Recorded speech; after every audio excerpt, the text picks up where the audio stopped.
Enver Duminy, the CEO of Cape Town Tourism, is joining me in studio to talk about the booming tourism business in Cape Town. Enver, thank you for sitting down with me. Well, thank you. All right, Enver, well, there's been a massive increase in tourism in Cape Town between January and March in comparison with last year. Why don't you tell me what the increase is? Well, the increase is quite significant for us because, again, importantly for us is the increase in not necessarily the number, but the fact that it's increasing year on year. If we go to pre-recession days, it was always a big concern for us what happens post-World Cup. And the numbers right now for the first quarter is that we about 1.1 million tourists visited the city in the first quarter. And if we look at tourism arrivals through the airport, that number is also significantly up, which bodes good for us because it also mirrors the prediction done by the United Nations World Tourism Organization, who predicted a 5% year-on-year increase in international travel. Yeah. So what we are doing is we're actually seeing a reflection of that, which is good for tourism, but also good for the economy and for jobs. Well, what does this mean for the winter months? Because I know tourism in Cape Town, you see it decrease massively in the winter. Is that going to hold true this year? Well, I hope not, because what we've seen a shift in the demand, is that we've also got certain campaigns that we are rolling out. So, for example, the one thing that we know that people, especially locals, didn't like when it was high season was the fact that they couldn't get around in their own city. Mm-hmm. So what better time to do that now with less, people here in the city. So again, be a tourist in your own city. And there's massive discounts, even in accommodation. Spend a night away. I know hoteliers who are discounting stuff around 25% of what it normally costs you. As Cape Town Tourism, we also got specials running ourselves if they want to check out our deals page.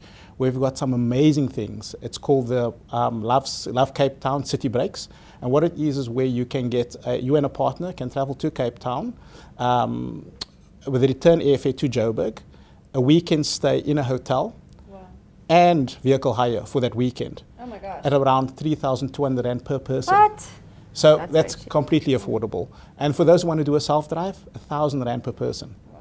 So, I mean, this is really, really affordable, which shows you that, the interest is in there. And last year we ran the same campaign and we actually sold out of all the packages.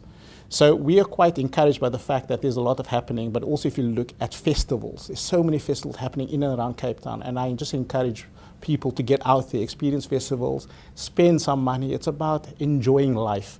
We're depressed enough with other things. I think it's an opportunity, and good with tourism is to experience it and enjoy it. And was December one of the best holiday seasons that we've seen so far? I think if you had to ask the locals who were jammed in traffic and trying to find their way around, the answer is yes. But we also need to look at it from an attractions perspective. Mm-hmm. December was one of the best attraction numbers for them. But also if you look at visitors to the destination, which was an interesting thing for us because exchange rate was favorable. A lot more people came to South Africa and to Cape Town. And a lot of locals who unfortunately couldn't afford to go overseas decided to spend it rather in Cape Town.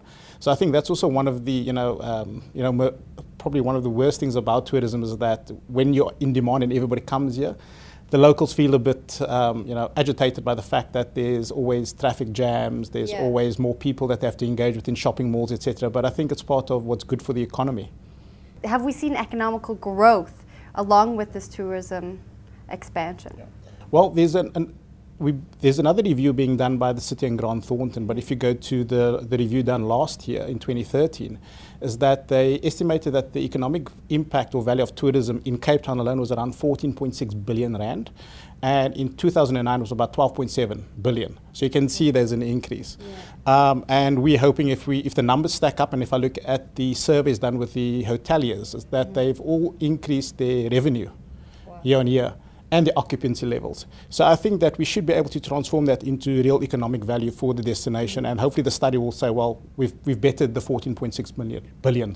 Cool. Well, with the increased tourism, is there an increased risk of theft and danger in the city? Yeah, well, I think if you look at it in all global cities, once there's demand, unfortunately crime is here. I'm not going to deny that.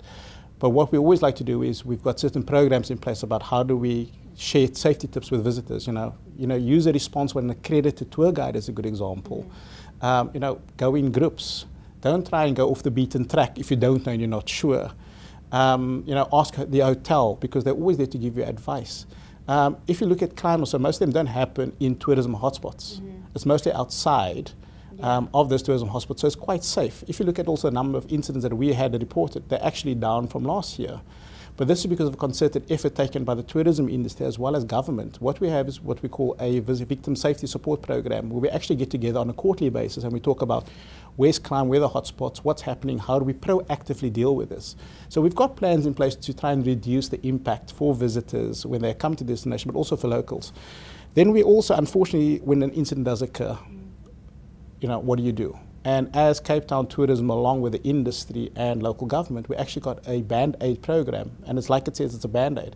We can't stop the crime from happening, but when it happens, we kind of try and use other forms of engagement with the victim to kind of put a Band-Aid over the experience and hopefully get them to leave you with you know, a better experience. Memory. And it's been successful to date. I mean, there's been few incidents where we had to kind of go and we go and visit people in hospital, we take them flowers, we arrange passports if it's lost. We will organize that, you know, police come and see them. I didn't know you did that. Yeah, people will come, police will actually come to the hotel or to where they are without having them to go for the case. We'll keep them updated on it. We may even get accommodation comped if they had to leave and an incident happens. Yeah. And the industry does this out of its own will. So I think this is important, is that we never want to talk about safety, but there are things that we've got in place in case something does happen, which is always good to know.